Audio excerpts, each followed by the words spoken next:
gracias.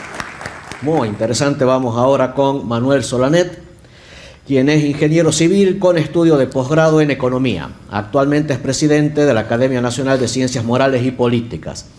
Fue secretario de Hacienda de la Nación y secretario para la Modernización del Estado. Entre 1983 y 2010 fue director y presidente de Infupa S.A. Es consejero académico de FIEL, director de Políticas Públicas de la Fundación Libertad y Progreso y miembro titular de las Academias Nacionales de Ingeniería y de Ciencias Morales y Políticas. Es autor de 3 libros y publica con frecuencia en diarios y medios de alcance nacional. Agradezco en primer lugar la invitación que se me ha hecho para exponer en este interesantísimo foro y agradezco a la Fundación Federalismo y Libertad. Voy a hacer una breve descripción del escenario que tenemos por delante. La Argentina está en un momento muy crítico en todo sentido. Tenemos la oportunidad de producir un quiebre nuevamente, podemos hacerlo o no. Cuando miraba ese gráfico que mostró Juan Carlos Hidalgo que empinaba, se me ocurrió pensar cuántos dirigentes argentinos estarían felices de tomar la punta y deslizarse por ese tobogán para encontrarse nuevamente con Julio César. Voy a dividir mi exposición en 2. En primer lugar, ¿qué nos puede esperar o qué podemos esperar de aquí a diciembre? Y luego, ¿qué puede ocurrirnos después de diciembre? Por supuesto, me voy a referir al tema económico. Hay quienes lo van a hacer después sobre el tema político y hay que empalmar las 2 circunstancias. De aquí a diciembre, el gobierno solo se propone evitar algún acontecimiento que ponga en riesgo su triunfo en las elecciones o su posibilidad de llegar al fin del periodo. ¿Qué es lo que puede poner en riesgo esto? Bueno, puede ser una corrida cambiaria bancaria. Hemos tenido en la República Argentina situaciones de este tipo, recordemos los fines del año 2001, que se escape del control del gobierno. Puede ser también la aceleración de la velocidad de circulación del dinero para producir un episodio similar al de los primeros meses del año 1989. Pienso que esto va a poder ser evitado. Queda poco tiempo. De acá a diciembre faltan 4 meses. En todo caso, a octubre faltan 2 y medio. Sin embargo, no es fácil. Estamos viendo en los últimos días que parte de estos fenómenos empiezan a producirse. Cuando se supone que va a haber una devaluación en diciembre o poco tiempo después, no hay tasa de interés que convenza a la gente de mantener un plazo fijo en pesos. Los plazos fijos se están disminuyendo y la gente va a bienes o a dólares, a divisas. En estos 3 meses o 4 meses creemos que no va a haber devaluación. O sea, el gobierno va a continuar con su política de ancla cambiaria. Esto significa que la economía real va a seguir sufriendo, particularmente las economías regionales y ya las no tan regionales, las centrales también. No se van a ajustar las tarifas de los servicios públicos, tan distorsionadas y retrasadas como están, particularmente en la región metropolitana de Buenos Aires, pero allí se ganan las elecciones. Esto quiere decir de que la partida de subsidios va a seguir creciendo. No se van a cortar los subsidios. Esto tiene mucho que ver con las posibilidades electorales. No se van a cortar los subsidios por retraso tarifario, pero tampoco los planes sociales, que hoy tienen una magnitud muy importante. Se va a endurecer el cepo en todo caso para evitar el problema cambiario. Esto está sucediendo también. El cepo va a ir increciendo. Hay un trade-off, o sea, una combinación entre la posibilidad de ablandar el cepo en lo que se llama el dólar ahorro y el control de la cotización del dólar informal o paralelo. El gobierno ha utilizado este mecanismo, usando reservas, para abastecer la plaza de dólares líquidos que quienes los compran inmediatamente los venden en el mercado informal haciendo una diferencia, hoy los retienen en mayor medida. No se va a arreglar con los holdouts ni con los fondos llamados buitre por el gobierno. El gobierno no va a innovar en este sentido, aunque haya habido una insinuación de que se está empezando a negociar. Esto está en el Vademecum, está en la doctrina de este gobierno y ha sido enunciado como una decisión soberana y política que tiene que ver también con el éxito electoral. Podemos decir que el pronóstico es fácil de hacer para estos próximos 3 meses. Este gobierno está pagando tributo a todos los errores que se han cometido en estos últimos años. Y la herencia se agrava día a día.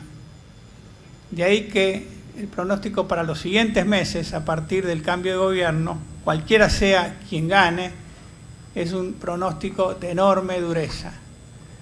Lo que hemos hecho durante estos años es generar problemas gobernando para un muy corto plazo, desconociendo el largo, en todo sentido. ¿Qué puede ocurrir después de diciembre? O después de octubre si llegara a ganar Scioli, porque en ese caso ya se va a dar por sentado que se logró el objetivo electoral. Bueno, hay varias cuestiones que uno las presume como inevitables. Por de pronto hay que hablar de la situación fiscal. Tenemos hoy un déficit medido como base caja, es decir, lo que ingresa menos lo que sale, de aproximadamente 7 puntos del Producto Bruto Interno. Históricamente es altísima esta cifra, pero este déficit no mide todo. Hay muchos gastos que han devengado pero que no se pagan, hay retraso en el pago de la obra pública, hay retraso en la realización de inversiones esenciales, hay sentencias que no se han pagado y que deberían pagarse, que van agravando la situación del país respecto al resto del mundo. Si incluyéramos lo que debería haberse hecho y que no se ha hecho, este año estaríamos en un déficit de aproximadamente 9 puntos del Producto Bruto Interno. Para que ustedes se den una idea, la hiperinflación que nos alcanzó en el año 1989 estaba precedida de un déficit de 8 puntos del producto. Es evidente entonces que después de diciembre va a haber que corregir esta situación. Y esta situación no es fácil de corregir como pudo haberlo sido en otras épocas. ¿Qué es lo que ha sucedido en materia fiscal? De un nivel de gasto público, nación, más provincias, más municipios, histórico del orden de 30% del Producto Bruto Interno, hoy se ha pasado a 46%. Entre los años 2003 y 2015 había un crecimiento de 17 puntos del producto en el nivel de gasto. La presión tributaria también ha alcanzado récords históricos, inéditos, de una presión tributaria promedio para los 20 años anteriores al año 2012, aproximadamente 28-29 puntos del producto, también nación, más provincias, más municipios. Hoy estamos en 40.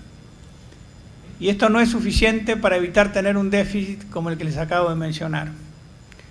Quiere decir de que la solución que podemos esperar después de diciembre para resolver el tema del déficit no va a provenir de aumentar la presión tributaria. Al contrario, hay un clamor de distintos sectores de actividad y de la población en general de disminuir los impuestos.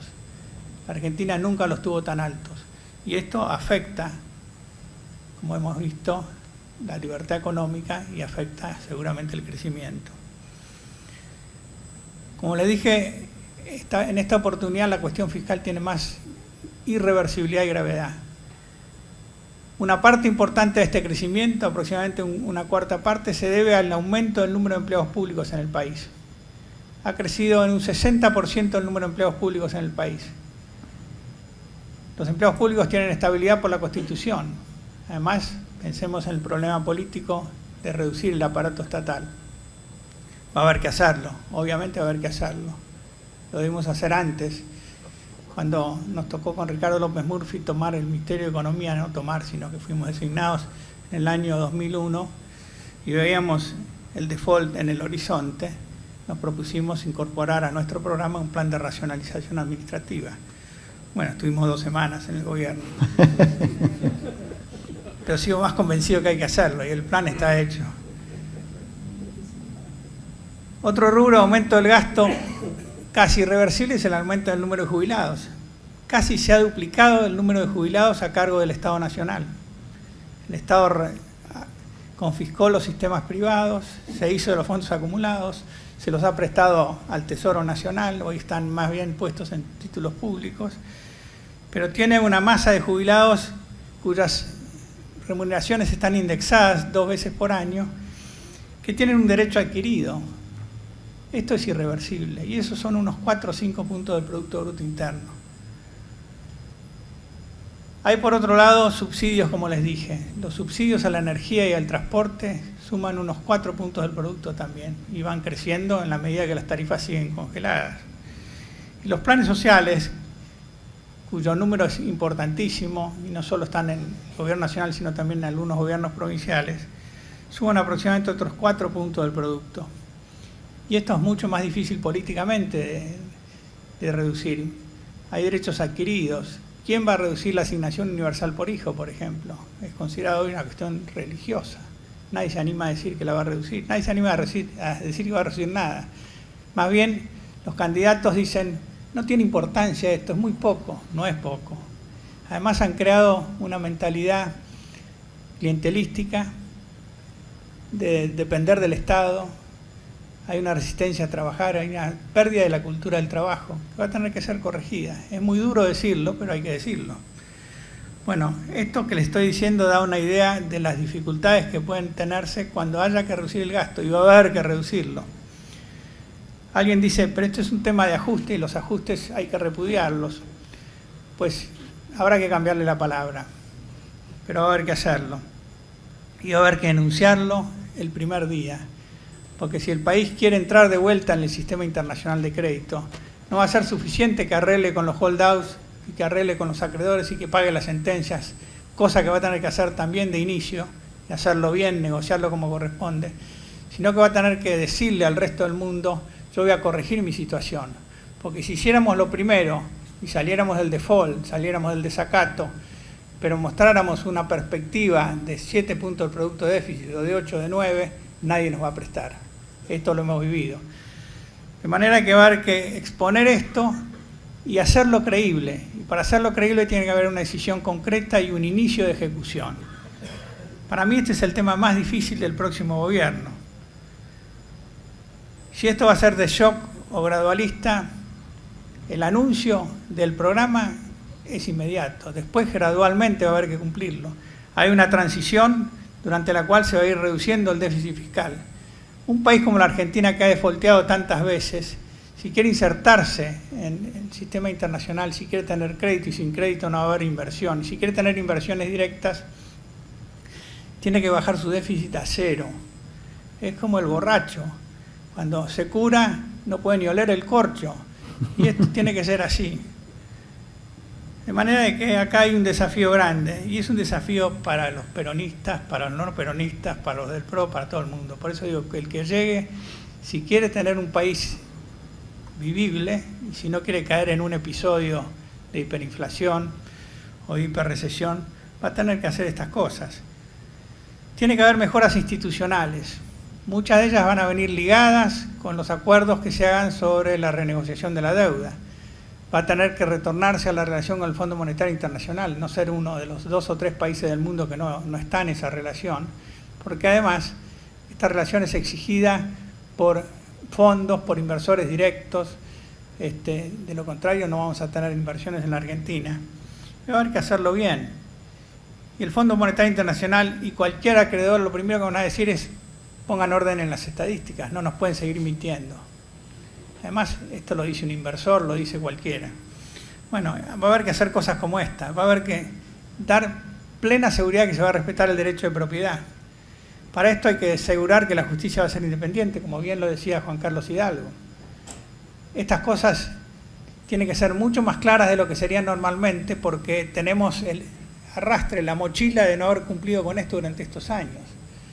Lamentablemente, en el año 2003, el presidente electo lo primero que hizo cuando salió del país fue decirle a nuestros acreedores, ¿quién fue el asesor que les dijo que compren deuda argentina? Bueno, de ahí a un país creíble hay un trecho muy, muy largo. Y naturalmente hay que eliminar el cepo. Esto quiere decir eliminar los controles cambiarios. Acá sí hay una condición. si no se hacen todas las cosas que yo acabo de anunciar recién, es muy difícil eliminar el cepo sin que se produzca una inmediata corrida cambiaria y bancaria. Cuando se produce una corrida cambiaria, esto quiere decir todo el mundo sale a comprar dólares, los compra con pesos y los pesos los retira de los bancos. Los bancos, ante un retiro de depósitos, terminan instaurando un corralito. O sea, está bien lo que dice uno de los candidatos presidenciales, que el cepo lo va a eliminar al día siguiente, pero tiene que agregar que va a hacer todas estas cosas, ¿eh? Y acá es donde puede haber una diferencia entre un candidato y otro. Yo digo, ambos van a terminar haciendo lo mismo, pero uno va a ser gradualista y bueno, va a ligarse bastantes sopapos y va a terminar haciendo las cosas que hay que hacer. Pero es muy difícil cambiar un discurso. Nosotros tenemos un candidato que ha aceptado este discurso y lo ha comprado como suyo. Bueno, probablemente no crea en él, pero le va a costar cambiar. Nosotros no tenemos idea, esto más bien para el análisis político, hoy lo puede hacer Jacobi muy bien, no tenemos idea de cuál va a ser el grado de independencia de ese candidato que suponemos si gana. Nadie tiene seguridad sobre esto, pueden ganar cualquiera de los dos candidatos, con más chances naturalmente, pero se dice si el que tiene la lapicera manda y corrige. Hay que ver si las cualidades que ha presentado ese candidato en cuanto a su obsecuencia y aceptación son estratégicas o son genéticas. Pero por ahora tenemos la duda.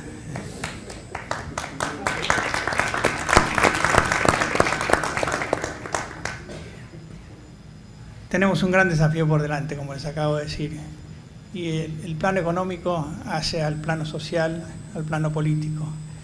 Es un momento bisagra. Hemos tenido que transitar estos años por deformaciones que han terminado con el Estado de Derecho prácticamente, que han tenido que avanzar hacia las libertades básicas, empezando por la libertad de expresión, que han tenido que establecer limitaciones al funcionamiento de la sociedad como no habíamos vivido en mucho tiempo. Y esto ha sucedido en épocas en donde la Argentina, como otros países emergentes, tuvieron todo a su favor en el mundo, oportunidades desperdiciadas. A las dificultades que he descrito acá se agrega que no vamos a tener un mundo tan favorable en el futuro. Ya hoy tenemos una caída de los precios de las commodities que hace a nuestros productos de exportación. Tenemos a una China que empieza a tener dificultades y que empieza a generar algún ruido en el resto del mundo. Y tenemos anunciado una suba de las tasas de interés. O sea, vamos a tener que navegar con vientos opuestos en vez de tener los vientos a favor. Pero la Argentina tiene un gran potencial y ahora quiero dejar una luz de optimismo. Se puede hacer.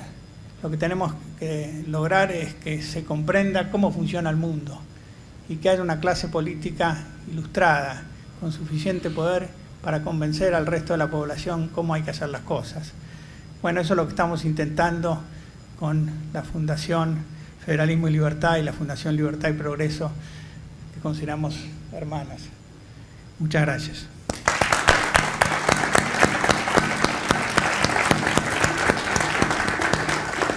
Bien, muchas gracias, ingeniero. Es feo ser el cancerbero del reloj, pero me han dicho que por razones de tiempo no va a haber preguntas. Así que damos paso al siguiente panel. Muchas gracias por la atención y gracias a ustedes por sus palabras.